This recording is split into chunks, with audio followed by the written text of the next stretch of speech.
Everybody in the beauty community is going crazy for the Glossier Boy Brow Arch pencil. I'm an avid brow pen user rather than pencil, but this claims to create hair-like strokes similar to that of a brow pen. It's also supposed to be water resistant, transfer resistant, and long wearing up to 12 hours, and it's designed to have a 2-in-1 custom tip.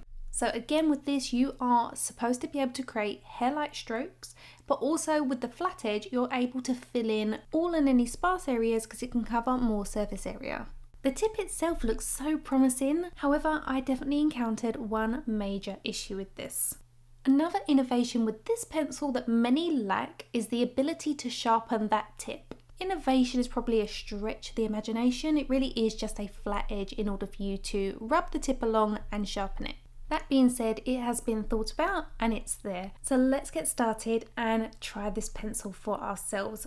As you'll have noticed, the other end of the pencil has a spoolie, which is great because it means we can comb our brows before we get started.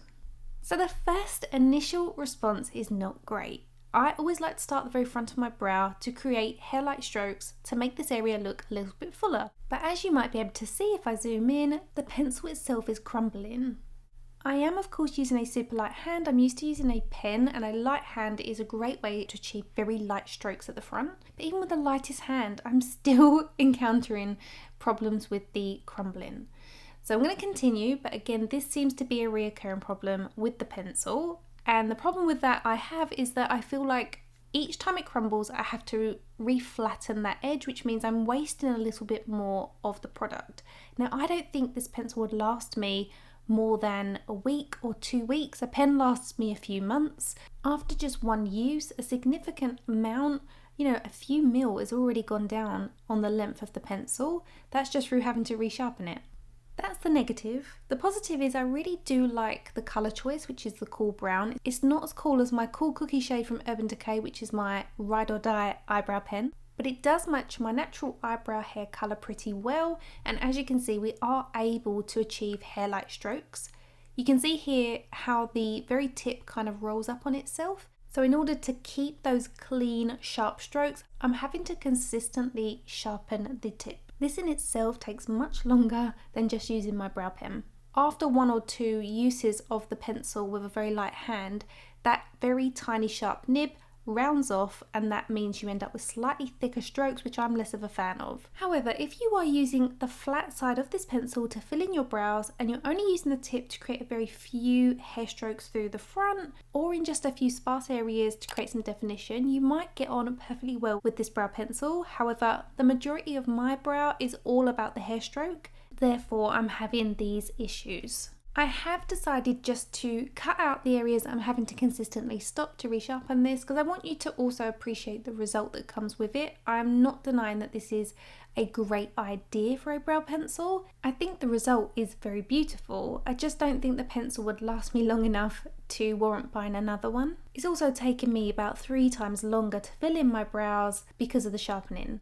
I have already watched a few people use this product, and I'm aware that they absolutely love this because I have seen them filling in their brows mostly using the flat side, so it works really well. So if that is your vibe, I would absolutely recommend it because I think it lasts really well in terms of how it stays on your skin, and you probably might not come into as many issues with the crumbling. Another positive is the shade range they've got. I think there's about 9 colours, and they also do a grey shade, which I think is fantastic. So in that respect, I think the product has so much potential. I just think if you're similar to me and you like a very defined brow that looks like hair strokes, then this pencil probably won't be for you. You can see with the back half of my brow, I've used more of the flat side to very softly fill in the back half of the brow for a little bit of extra definition. And in this area, I didn't experience any of the crumbling because I was using the flat surface of the pencil. So I finished filling in this brow and I'm now setting it in place with my Benefit Clear Brow Gel. I really like the result of this pencil. I think it's very soft, which is nice. It's very natural. However, I just feel like it took too long based on the fact that I really wanted to perfect the hair strokes. And with the crumbling, it definitely wouldn't convert me away from my beloved brow pen. I was just going to fill in my second brow and you can see straight away the pen is just crumbling, and it's been designed for hair strokes. So it's not like I'm trying to achieve or force the pencil to do something it's not been designed for. It's supposed to be able to create these fine lines without breaking. So for £24, I was really disappointed. So I wanted to share my experience with it. I love the result that you can achieve. I just don't think it's worth the money if hair stroke is why you are purchasing this particular product. If you've already tried this pencil, I'd love to know in the comment section how you got along with it, if you experienced any of the same issues that I've faced. I will still link it in the description bar because I know some of you will absolutely love this pencil, especially for its micro size, and using a flat edge, it will definitely work better for you if more of a powder brow is your finish. As always, please give the tutorial a thumbs up if you found this helpful. Please share it with your friends and family or anybody that you know who has been eyeing up this pencil that would like to see a bit of a controversial review of it. It's not intentional, it's just my honest opinion, which you know I will always share because I don't want you to waste your money as I have done on this occasion. Please subscribe if you are new to my channel. My name is Shonagh Scott. I'm a professional makeup artist and I share helpful makeup tutorials like this one weekly here on my channel. Thanks for watching and I'll see you next week. Bye guys.